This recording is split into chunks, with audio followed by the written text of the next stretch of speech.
Start video.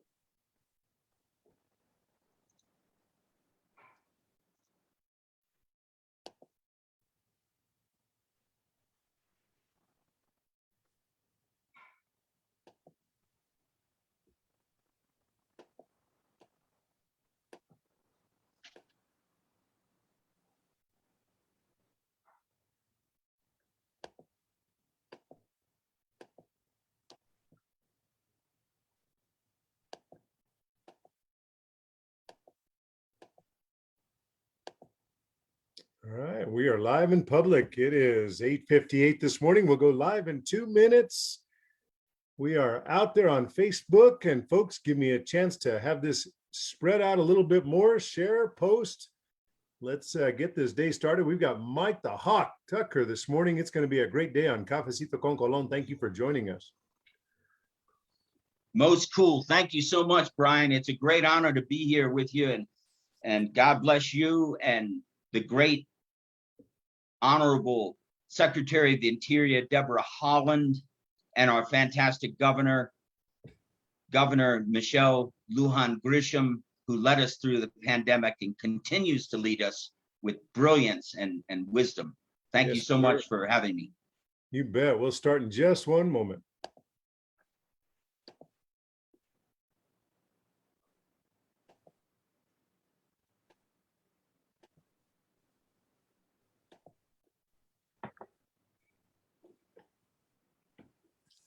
All right, good morning on this Sábado Gigante. It is 8:59. Let's get ready to get this show started here on Cafecito con Colón. We're glad you're with us this morning.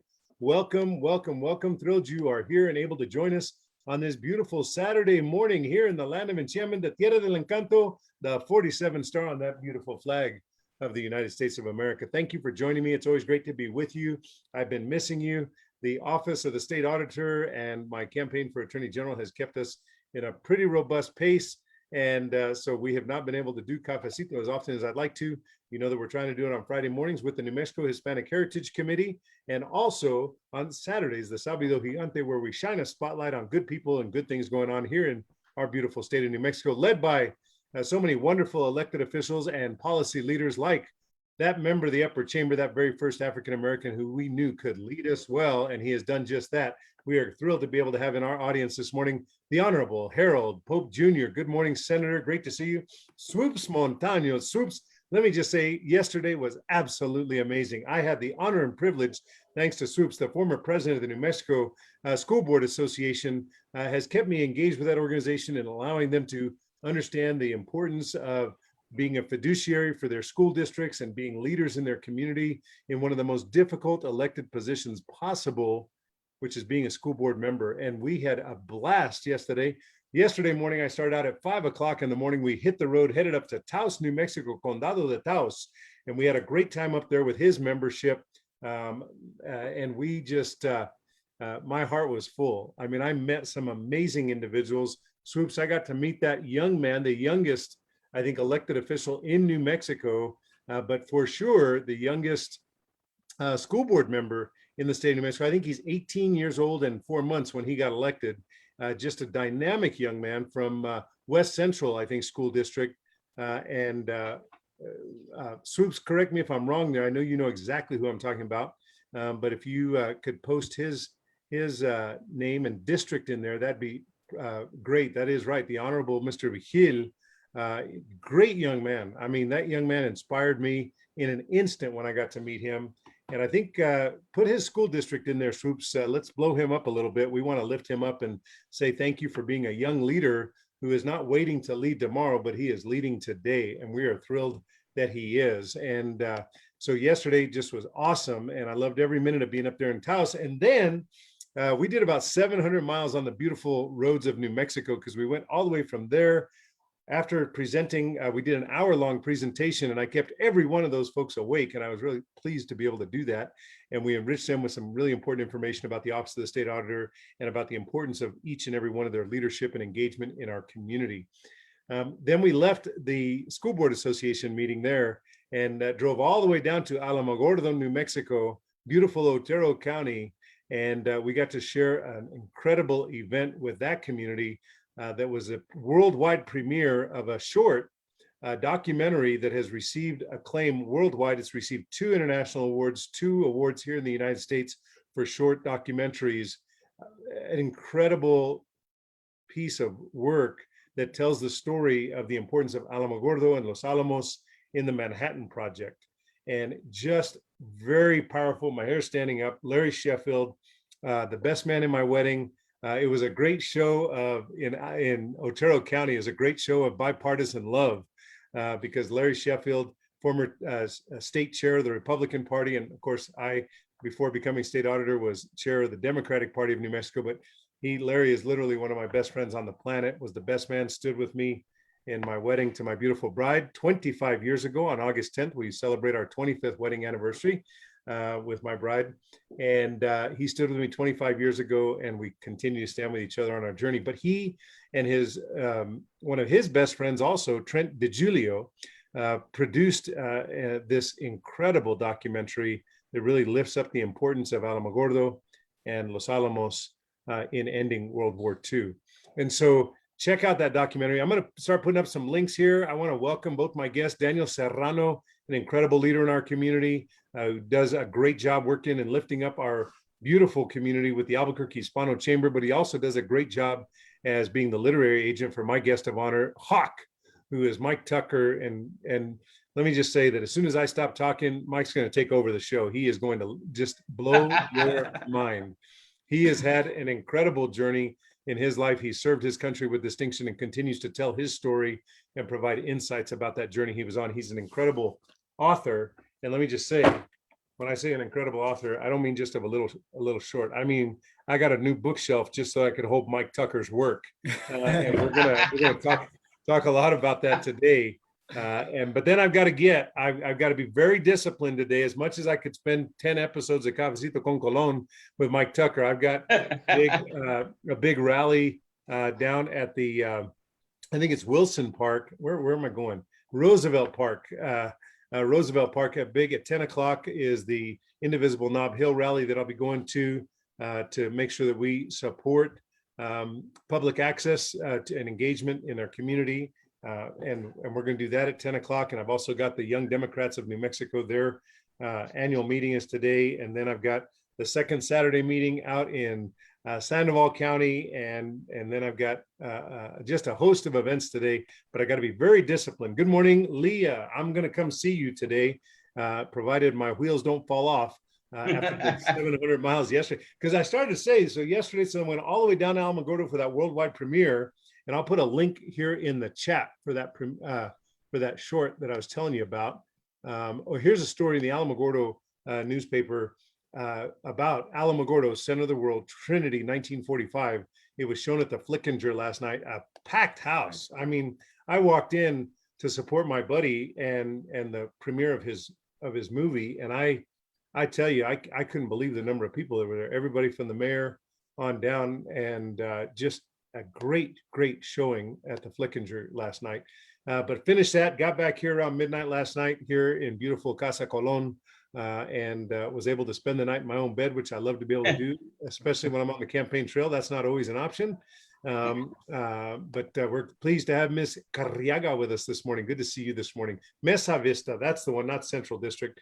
Mesa Vista is where Mr. Vigil is the board president, 18 years old and a half, and he is the board president, the school board president at Mesa Vista. And that guy and I are already texting each other. I'm going to pour into him as much as I can. I love supporting great young leaders, and he is a great, fine young man. And Lynn Troyon coming at us. Lynn, thank you for always lifting me up. Thank you for teaching me about the soul of money, introducing me to Lynn Twist, and being an enriching part and person in my journey. So let me put up a few links, and then I'm going to bring on our guests of honor. I'm doing good so far. It's 9:07 this morning on this beautiful Sábado Gigante, the 10th day of July.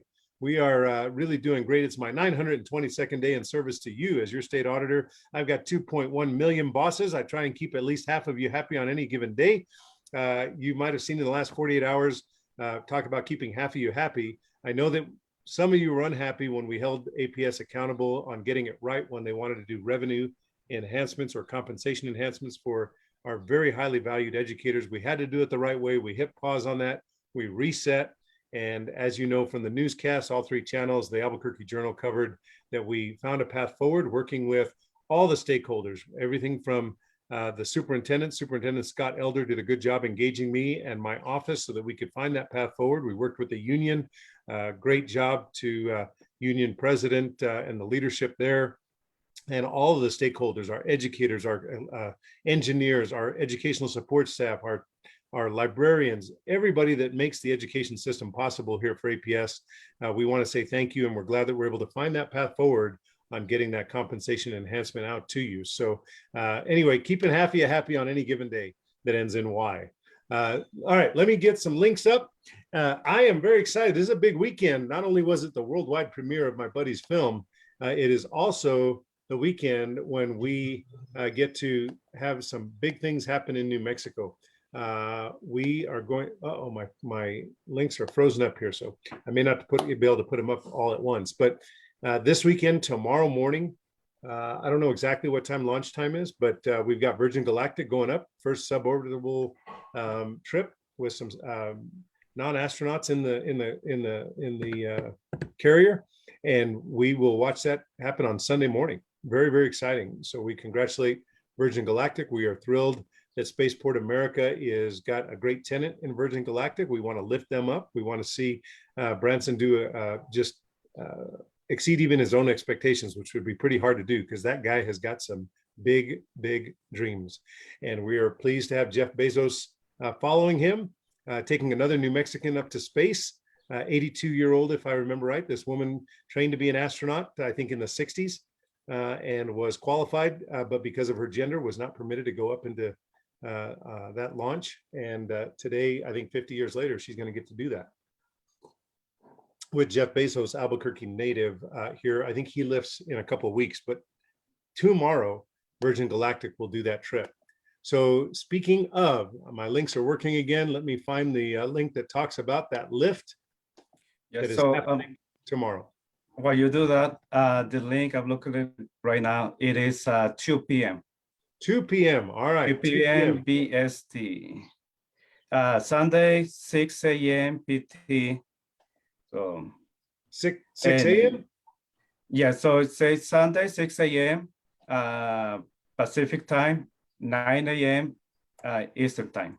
All right, excellent. Thank you very much. 6 a.m. here in New Mexico. So get up early, get your cafecito going. I got my cafecito today, but get your cafecito going for Sunday. That's tomorrow morning. So in about 21 hours, we'll be lifting right here from Spaceport America in the beautiful southern part of our state of New Mexico. We thank all the counties that have been pouring into the Spaceport America to allow us to be able to embrace some of our great tenants, and our lead tenant, anchor tenant, is Virgin Galactic and Richard Branson. So there's a great story on the conversation about suborbital flight.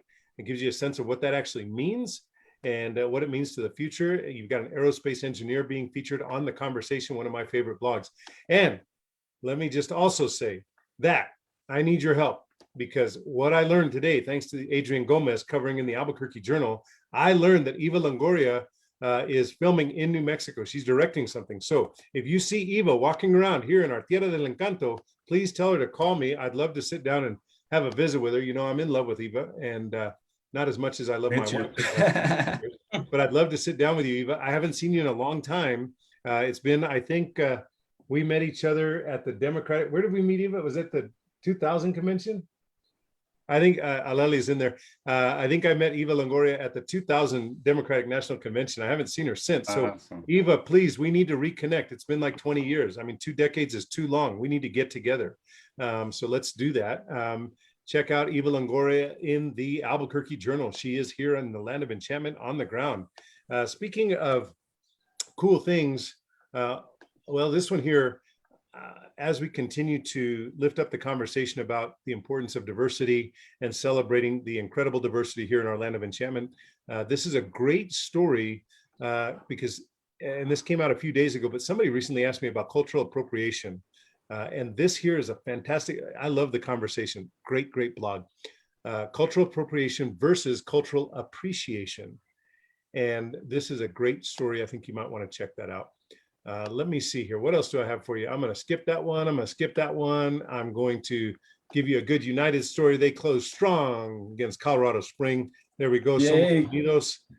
We are all soccer fans on any given day that the United is playing. So there you go. There's that. I want to say thank you to Danny Bernal Jr., the good counselor of the hub city, the city of Belen, my home county, Condado de Valencia. I went to Belen High School. What's that? I went to Belen High School. You did? Well, I did. I Yes, spent a sir. lifetime trying to clip the wings of the Eagles because I'm a Los Lunas Tiger. Oh, Tigres no. siempre. You know, I'm out of this conversation. See you later. Yeah, that's right. That's right. He's taking off now. We got an eagle and a tiger on this call.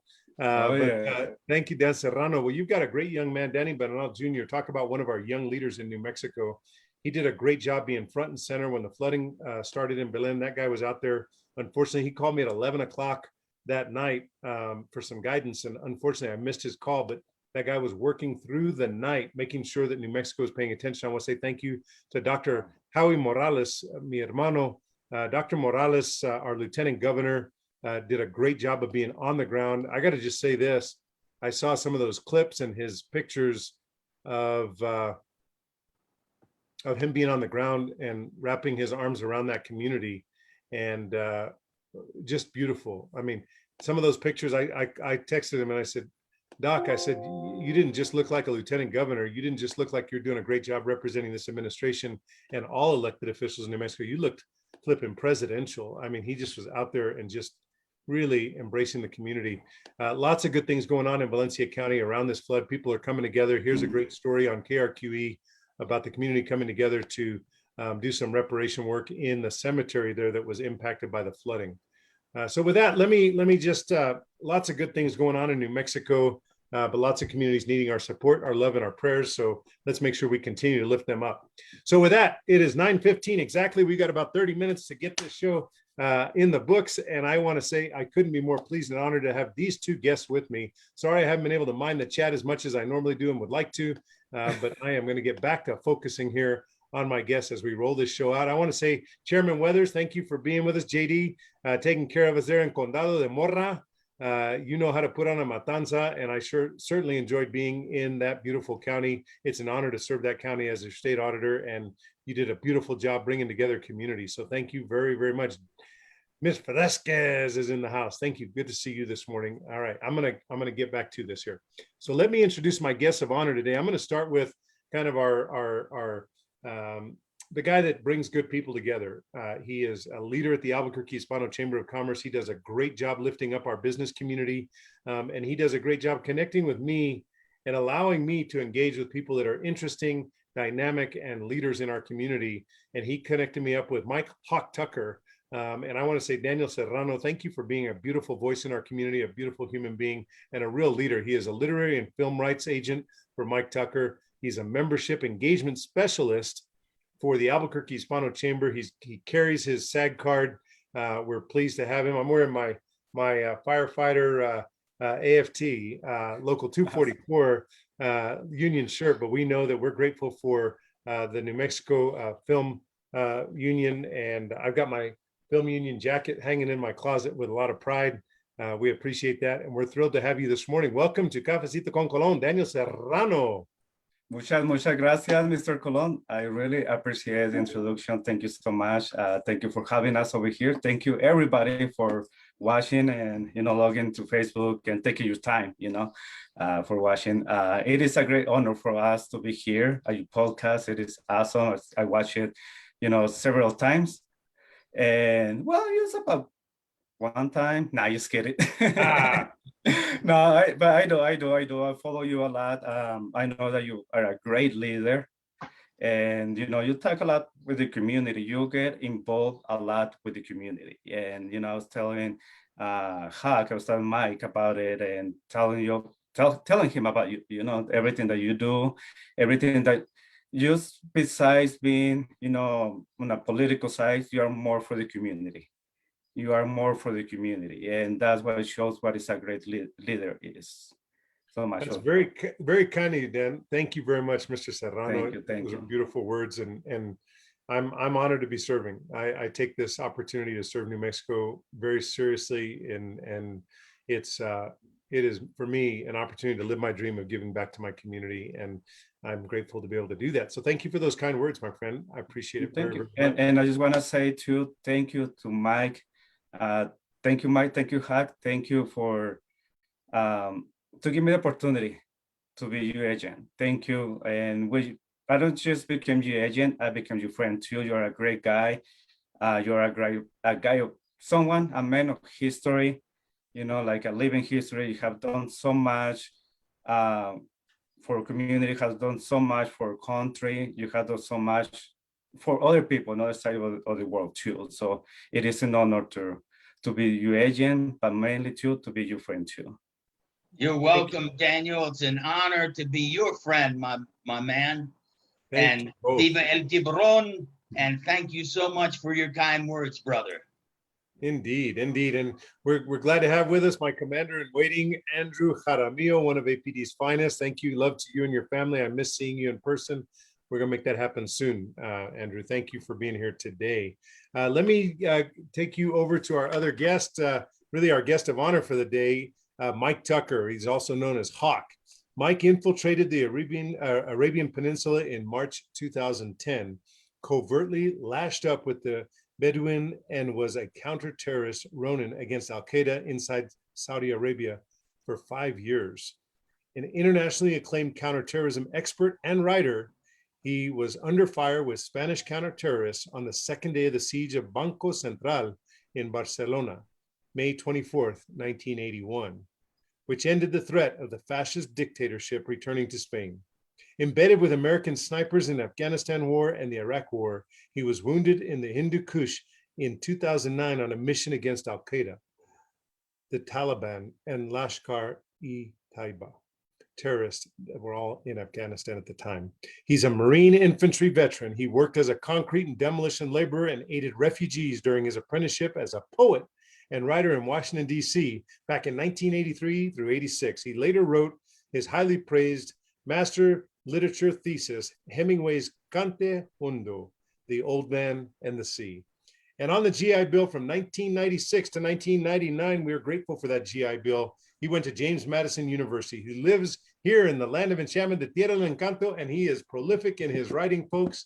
And I can't wait for you to learn more about him. I am honored and privileged to have Mike Hawk Tucker with us today on Cafecito con Colon. Take it away, Mike. Good morning. Good morning, Brian. It's a great honor to be here. Thank you so much for having Daniel also on my show. Daniel is an inspiration to all in New Mexico and the United States and the world. He came from Juarez years ago. He built his life here in New Mexico with his family. He is an incredible asset to the Albuquerque Hispanic Chamber of Commerce. And bottom line, he's a good man, an honorable man. It's an honor to call Daniel my friend, to know him as my friend, and of course, a tremendous honor to have him as my literary and film rights agent. I thank you so much for also having Daniel on the show, and to know that on your same podcast, which has had so many tremendous guests, you had one of my heroes, Secretary of Interior Deborah Haaland, our first Native American in a presidential cabinet in the history of our country, and a brilliant woman. And you showing your wisdom, you brought her on in that incredible time of crisis, April 2020, when there was so much fear and uncertainty about the pandemic, about COVID. And she spoke with real wisdom and clarity and just beauty. So it's a fantastic honor to be here with you, Brian. Well, it's a thrill to have you. Thank you very much, Mike. I indeed admire those exact same people and appreciate the work that Daniel does in our community and lifting us up and spotlighting our wonderful Hispano Chamber members. Look, folks, we got a lot to talk about today. And what I did here, I put up so you could reach out to Mike, also known as Hawk. You can reach out to Hawk through his LinkedIn page. I put that on there. I've also put, for your convenience, I put the Amazon landing page for all of Mike's books. But what I want to encourage you to do is I want you to find the books you like there on Amazon. Then I want you to go over to Bookworks and I want you to order them from there, or Page One, or let's make sure we're supporting our local booksellers. But know that Bookworks can get these books for you. We want to buy local, and I appreciate all those great folks at Bookworks who host great artists and great writers and lift them up in our community. And so check out the main landing page that has all of Mike's books there on Amazon, and then go buy them local.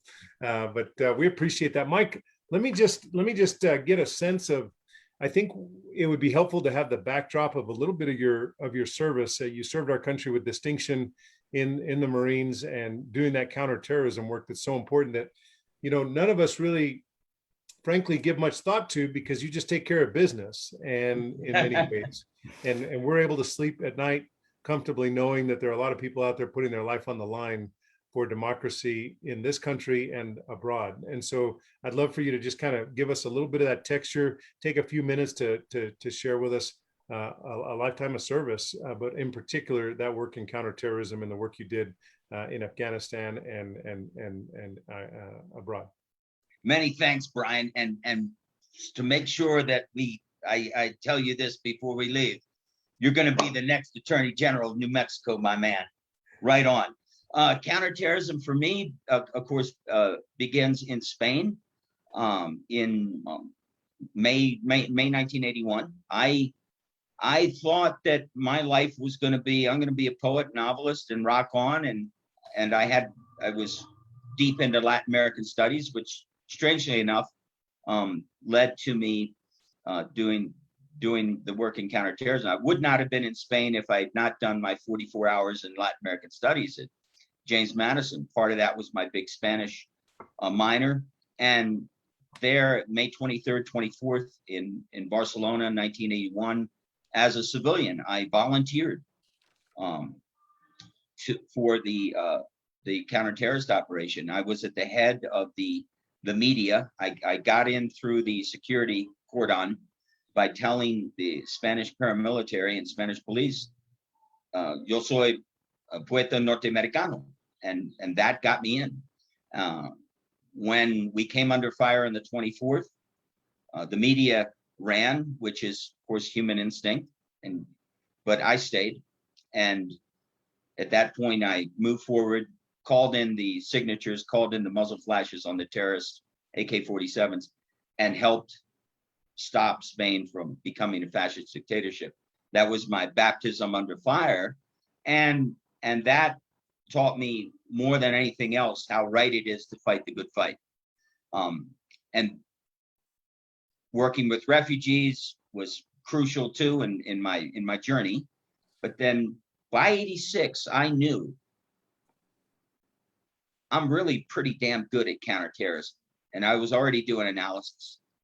And I really, really wanted my GI Bill to become a better writer and to get my master's in literature and do the thesis on Hemingway, on the Old Man of Sea. And volunteered for Marine Infantry and Special Operations. In June of 87, I didn't spend any time in New Mexico at that time, so please forgive me, but I was in California and I was at School of Infantry, and we got the word when anybody who's going to Hawaii, you're going to be in a MUSOC unit, a brand new thing from the Marine Corps at that time, Marine Expeditionary Unit, Special Operations Capable. You're going to carry out the following missions: deep reconnaissance, also referred to as long range reconnaissance, counterterrorism, embassy evacuation, save the ambassador and his family, all covert raids, and search and rescue. So in Okinawa in 88, when we were deployed there as a MUSOC unit, we got an actual counter-terrorist operation. Anybody with secret clearance and above was on that operation. And that's at the basis of Cigarettes in the Rain, of course, Volume 3 in the Chieftain trilogy, East River and Tsunami, Volume 1 and 2. And that was a critical time for me in terms of counterterrorism. I learned more about counterterrorism, boilerplate, from the inside, in that 6-week-long operation than I had anywhere previously. And that, of course, that led me to eventually becoming a counterterrorist Ronin. And so all those years I was doing counterterrorism analysis, including when I was in grad school. And then with the rise of Al Qaeda in the 90s, I got very foresighted on Al Qaeda. And in 95, I tried to get an article published about why Al Qaeda is the number one threat to the United States. Naval Institute proceedings wouldn't publish it, told me I was too strident, told me I was wrong, told me the real enemies of the United States are Iran and North Korea, et cetera. And to which I told their editor and to their editorial board, which was all retired admirals and retired CIA. And I told these cats, look, there's only one group of folks on the earth right now that are dead set on killing Americans anywhere. That's Al Qaeda. That was 95. So when September 11th happened, I hate to say this, but it was no surprise to me. And in that 2002 to 2010, I was behind Burmese Army lines. It was counterterrorism. Thank God I survived. Burmese Army sent 2 battalions to hunt me down and kill me. Back in 92, I had the hostage rescue raids behind Burmese Army lines. And I'd taken them down and saved hostages. So Burmese Army really hated me. They still hate me. What the hell? I'm sure that's Mike, let me yeah, go ahead. let me direct your comments a little bit, because I know that you've have talked about feeling like you really had a direct hand in bringing the Iraq war to a close. And I know you worked with Senator Hagel on that. And thank God. Yeah. Tell us a little bit about that interaction. Of course, a lot of the folks that follow me are very engaged in politics, and we understand that especially the upper chamber there in Washington, D.C. has a lot of information that the rest of us do not, and have a lot of capacity that the rest of us do not, which is why we're so grateful to have 2 strong senators, and Senator Heinrich and Senator Lujan from New Mexico. But tell us a little bit about kind of your interaction, your observation, and maybe your analysis of Senator Hagel's role in kind of bringing that Iraq war to a close. Many, many thanks. And just real quick, before I was wounded in Afghanistan on that JSOC mission against Al Qaeda, it was Senator Hagel who met me. That was, of course, I was wounded in 2009 in Afghanistan on that JSOC mission. In 2005, after my first 14 months in the Iraq War, and I'd been with everybody, Kurdish Peshmerga. I'd been on missions with Delta Force in Fallujah. I'd been with paratroopers, snipers, and I had a deep network in Iraq. And I was convinced the war has to end. We have to stop the money. We have to stop the war. Our soldiers, our Marines are basically IED magnets. So my plan was, since I was stateside in 05, before I went back to Iraq with Marine snipers, with Marine Scout snipers, which was September. So this is late February 05. And my plan was, okay, I'm going to mosey on over to the Senate, and I will go up to Senator Hagel's office, hand him the advanced copy of Among Warriors in Iraq, which has the whole epilogue arguing why the war has to end. And if I can do that, if you just get it in the hands of a legislative aide there in his office and thank that aide, then it'll get to him. Okay. So karma stepped in. Let me just say real quick, as you get ready to, I'll add some suspense to what you're about to say. Okay. Because I want to give a shout out to Juan Damian Dominguez. People that are regulars on Cafecito know that I've talked about him at least on 1 or 2 other occasions, but you said IED magnets, and he suffered 3 explosions. The last was very severe. Lost 2 of his colleagues in the military vehicle that he was driving that blew up. This great young man survived that, even though his colleagues didn't, and came out of that fire, was pulled out of that fiery vehicle, and literally his face was his helmet was melted onto his face, and his hip and his knee, and had to have facial reconstruction, and is just a great young man who inspires me. And Juan Damian, you're in my heart, and I appreciate you, and you're a hero, and you're an unsung hero, because you work over there at Aaron's up on the Northeast Heights or Southeast Heights, I think, off of Juan Tabo, and you're you're an inspiration to me, and know that there are a lot of us out here that are grateful, even though they don't know you. I do, and we're all grateful. So I just wanted to say that, I think, and maybe many, Hawk, that have suffered and lived through and survived many explosions, but to me, it always amazes me that he survived three, and ultimately was discharged after that incredible last explosion that took two of his colleagues' lives in the vehicle he was driving over that IED, and that blew up. And Senator Pope gives you some high props. He also served, I think, concurrently with you. If I get this right, he said that he served in, is it Riyadh, Saudi Arabia, for a year? Riyadh? Riyadh, thank you. I'm sorry for my ignorance on pronouncing that correctly. Uh-huh. In Saudi Arabia, he served out there for a year as well. So we're grateful to Senator Pope for his service and his continued service now as a state senator, but he gives you high props and praise, Hawk. So with that, I'll let you go back into your story about Senator Hagel. Roger that. And my friends died in Iraq for nothing. And the same damn thing is true very much in Afghanistan. I can't tell you how many. I survived a lot of IEDs, and on foot also.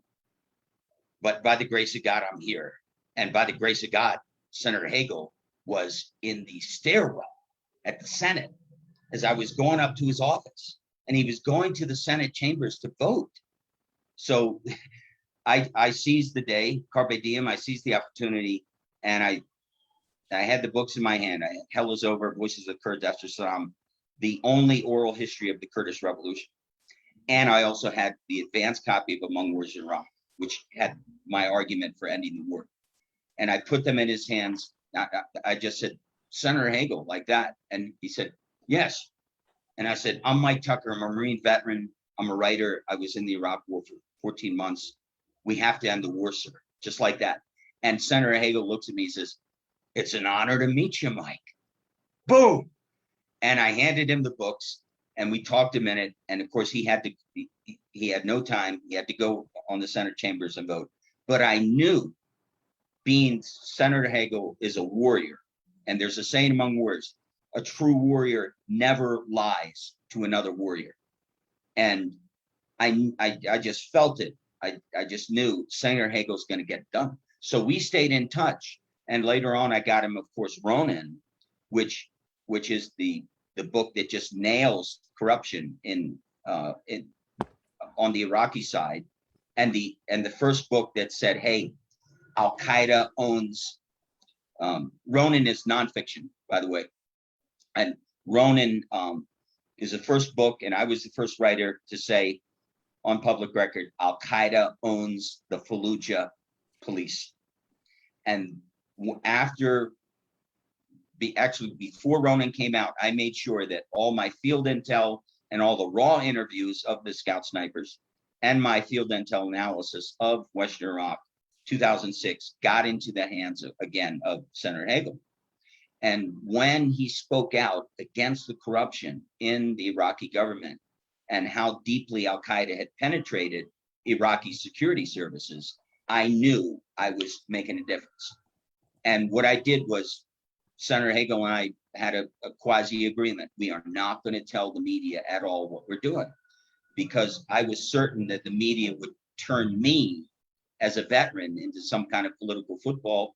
And also, I didn't know many people in the media, and they weren't reaching out to me. So I decided, hey, strategy is turn off the money, and the Senate can be a big part of that. And who's the guy who's on point, who's going to fight to turn off the money and end the war? Senator Hagel. And thank God the strategy worked. Again, thanks to President Obama. Thank God. I appreciate that. What a beautiful story and piece of history that we would not know, but for your firsthand account. So let me, there are so many great books you've done. Thank you. Thank you very much. I know that over the next several months, I'll be trying to get through them, but just having flipped through them, they are well written. Thank you for gifting them to me, and you're welcome, and dedicating them to me with your signature. Let me just say that I know we've only got about 10 minutes left. It's amazing, but true. 10 or 15 minutes. But this one is because of I Am Who I Am. This novella, Lawman, it's based on a true story. New Mexico, Rafe Hawkins. He's a cowboy here. He was a cowboy here in New Mexico. He's from up in northern New Mexico, south of Colorado, there in Chama, and he was Right. I think like you, a Marine infantry veteran. And Yes. this is my first read of the books you gave me. Great. I know that there's probably a good order to reading all these, but this one catches me, right? Like you got a New Mexican, it's got some true story from Chama. I love Chama. And so tell us about how did this all happen? How did it all start? And tell me the story behind the story. Oh, fantastic. And thank you so much, Brian. I'm glad you dig Lawman. And yeah, the New Mexico connection is so strong. Hawkins is from Chama and a cowboy, raised as a cowboy. His father was a cowboy, grandfather was a cowboy, and his grandfather is one of the Irish refugees who came from Ireland and out west in the 1840s, coming from the famine. So how did I come across the true story that inspired Lawman? In the Marines in 87, 88, 89, the Westerners told me this story. And they said, all we know about this guy is he's always referred to as the Lawman. So they didn't know his real name, but I gave him, the name Rafe Hawkins, and they said he was from New Mexico. He was from Chama. He was from northern New Mexico. He was a Marine major in World War I.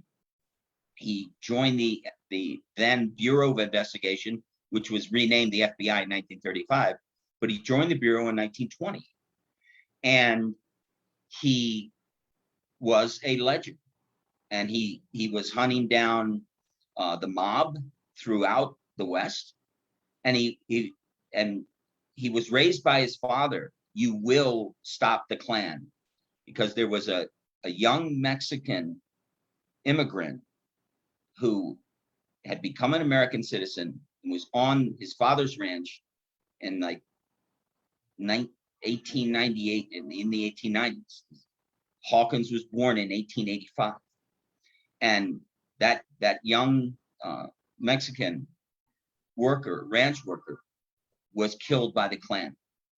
And his father, Rafe Hawkins' father, went and hunted down all the Klan responsible for that young man's murder, and then took the white hoods of the Klan, and nailed them to the door of a federal judge in Santa Fe, and said, this will never happen again.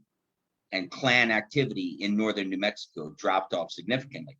So Hawkins then, in the 1920s, he was leading a team of FBI deep covers.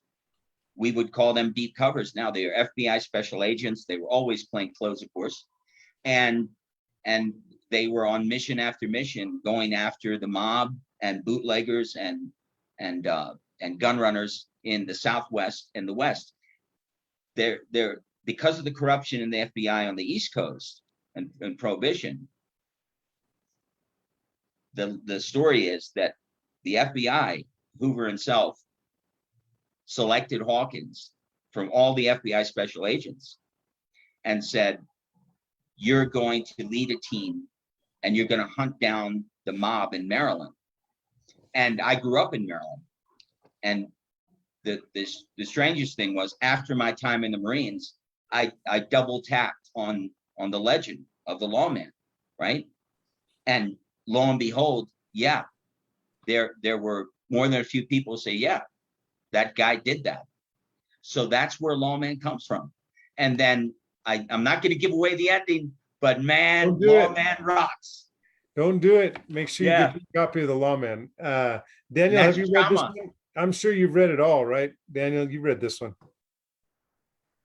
No, I just told Mike I did, but I didn't. Nice.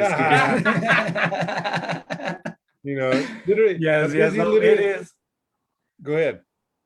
I mean, you guys already pretty much say everything about the book. It is a great book. It is a great, one of the things I like about, Lawman and the other books too, even though they're fiction, they're based on true stories. They're based on true story. And especially like you mentioned, Brian, that it highlights a New Mexican. It highlights a New Mexican that did a lot for a country in general. So there is a local hero, that not a lot of people know about. Right. Well, we're thrilled to be able to spotlight these great works. Let me take you to one more before we I'm going to give you a couple minutes to land the plane, but I do think it's important. And I didn't kind of preview this with you, Mike, so hopefully you're comfortable and you can give us some insights. Something tells me you're pretty much an open book at this point in your life, and you share That's your right. story in a way that helps others. And I know that hopefully this question allows you to do that a little bit, because I hold the veterans in such high regard, and I think that as elected officials and as a country, we have so much room and opportunity for improvement in the way that we provide our respect and the support for those who put their life on the line and serve our country. And I've got my favorite retired senior master sergeant Jesse J. Bach out there. He's a hero of mine. I talked about my other hero, and I know that, not unlike many veterans, you found yourself on some pretty tough times. And I know that those tough times led you to homelessness until you went to the homeless shelter. And I know you worked with the Veterans Integration Center for survival, and then the homeless shelter there in the International District. And I know you did some writing there. I know that your book Carry a Dream, that you wrote. I think you did a lot of that while you were at that shelter, actually, in the That's right. International District. Yes. And so I wonder if you could maybe take a couple minutes to help us understand how we can know better and be better and do better by our veterans who find themselves, as you did, on some really rough times and literally in a homeless shelter here in our community. Can you speak to that a little bit, Hawk? Well, I think that as it's a very complicated issue. First, the main thing with folks who are homeless is you have to have the want. You have to want to rebuild your life. You have to plan. You have to be very specific. You have to say, this is my path out of homelessness. And the reality is, so many folks who are homeless, I am the anomaly. I was homeless because all my dreams in Portugal fell apart, and I had to sell that place I had up in the mountains and come back to the States pretty much broke. And I picked New Mexico, thank God, to rebuild my life. Hiking homeless from Santa Fe to Albuquerque, I definitely had a plan, put together the book Mountain Desert Song. So many people who are homeless have so many chronic issues, addiction especially, and alcoholism, that I apologize. I don't know the answer. I know that reaching out to people helps, though. I know, for instance, I can say with absolute clarity that because the VA stepped up, and because especially a VA caseworker went out of her way to help me, I am here talking with you in this fantastic department that's paid for by the VA. And that got me out of homelessness. Now, the thing that I found very strange is that the New Mexico Veterans Integration Center all that time had the right and the power, and they knew about that specific program, but they didn't tell me at all. So the whole dynamic of, in life, it's absolutely essential to communicate in order to help folks and to help oneself. That's the main thing. And I think that looking at the situation in our country overall, when an American president has willfully perpetrated sedition and incite to violence, as Trump did, and continues to walk the street, that sends the wrong message to all Americans, including the homeless. And for justice in our country, Trump must be indicted, prosecuted, and convicted for sedition and incite to violence. For sure, for sure. What were the takeaways kind of during that period of time? I mean, I've got lots of loved ones and veterans who I care about, who, you know, like Juan Damian and you know, Mr. Dominguez. I interact with him as frequently as I can, just because, you know, that young man inspires me in a way that very few people have the ability to, because he's got such a strong constitution. And he fights demons every day that I can't even imagine. I can't imagine driving a vehicle that encounters an explosion, and then my two colleagues that are next to me are no longer here, but I'm surviving. And he does it with such incredible grace, and he's found that strength to be able to.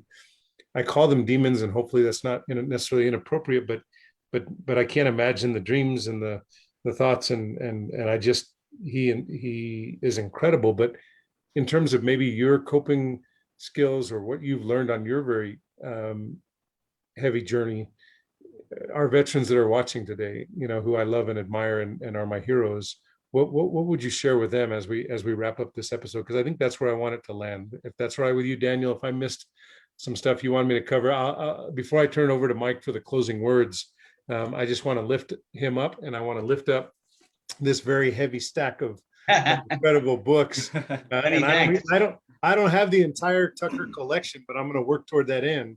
Many thanks. And I want you to go get them from Page One or from our local bookstores or Amazon if you must. But I'm grateful to have had Mike Hawk Tucker come into my orbit. And thank you for inspiring and serving. And thank you, Daniel, for making that happen. And I appreciate the time you've given me. And I'm going to just let you close, Mike, with maybe your thoughts to your colleagues, most who you will never meet and most who you will never know, but who serve beside you, behind you, and in front of you, and who will serve into the future. Any thoughts, words of guidance and wisdom from a man who's had quite the journey? Well, many thanks. I can tell you, I still think about David Storm and Jack Thurgood every day. They were two Ronin from Australia and England, and they died behind me and in front of me, blown apart by landmines in Burma as we were exfil on a hostage rescue mission. And when somebody dies right next to you at war, you never forget it. They're your comrades, they're your friends. The hardest thing in my life was later telling their girlfriends that they were gone. That was in a way that was even harder than during that combat. And having said that, we saved over 20 lives on that hostage rescue mission. So was it worth it? Hell yeah, it was worth it. But we knew going in that we were risking our lives to do that. Now, the fact is, looking at Iraq and Afghanistan, and I spent a hell of a lot of time with snipers for a number of reasons. I wanted to be on the missions and helping snipers on missions to kill Al-Qaeda and other insurgents and terrorists. Hell yeah, that's what I was there for. But the majority of the mission in Iraq and Afghanistan was sending good young men and women out on reconstruction aid missions that insurgents and terrorists, because of their political penetration of the Iraq government and the Afghanistan government, already knew the route of those patrols. Four friends of mine were blown to pieces in Afghanistan because they were on a reconstruction aid mission. It was worthless. That's the hardest thing, I think, for the young guys to deal with, because I have 40 years of counterterrorism and combat to put a filter through on all this. A lot of these guys, it was their first tour. I'll never forget a kid from California, Brian. He was 21 years old. Brian Michael Wolverton, 21. He died sitting on the edge of a cot in Afghanistan. His first day in country. He had been assigned a platoon, but the platoon hadn't picked him up yet. And it was on the other side of the base that I was on in Konar. And Taliban hit the tents, the holding tents, the transition tents, where a soldier comes in and sits and waits till he goes to a platoon. They hit that tent with 90 millimeter rockets, 105 millimeter rockets. The reason the Taliban knew exactly the GPS for that tent is because one of the interpreters on that base, who was Pashtu, who was Afghanistan, who was being paid by the American Army to be an interpreter for 10th Mountain, took his cell phone and hit the GPS and then gave it to the Taliban. And oh my Lord, I mean, I could talk to you about this stuff for hours and hours, but the main thing I would say, I hear you, man. What do I say to young veterans and to veterans and to those who are carrying on? Take care of your brother, take care of the guy on your left, take care of the guy on your right. The strength of the wolf is in the pack. And as far as the overall situation, we need counter-terrorists and spies, not infantry, especially now in Africa, where we are replicating some of the same mistakes, many of the same mistakes that we made in Iraq and Afghanistan. And we need a vast revamp of our strategy in Africa. So we're not sending US Army and Marines into Africa on reconstruction aid missions, that's the direction in Mali, by the way.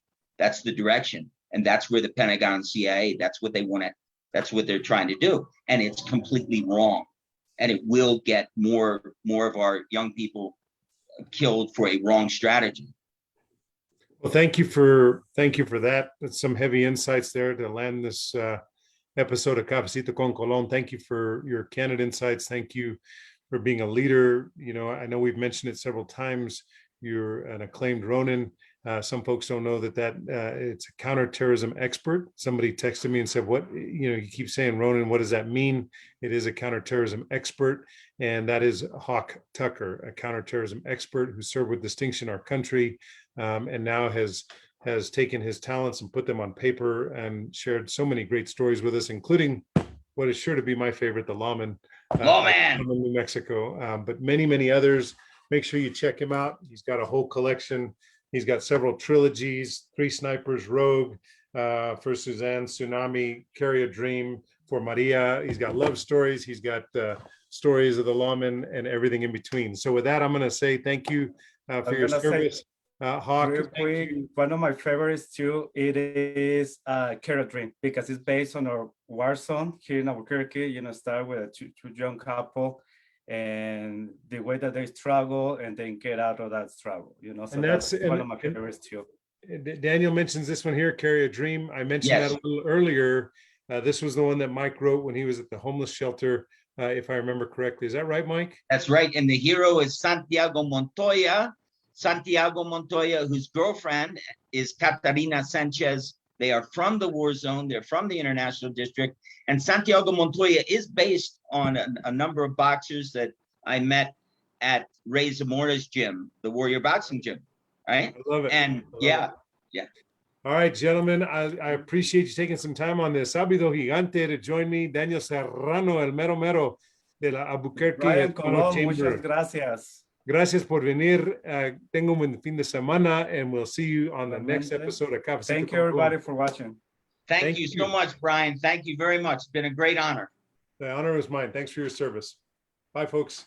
Come You back bet. again on Cafecito con Colon, hopefully next Saturday for another episode of Sábado Gigante, Cafecito con Colon. Thanks for being my Cafecito crew, my extrovert therapist. God bless this country, and let's lift up New Mexico. Bye-bye.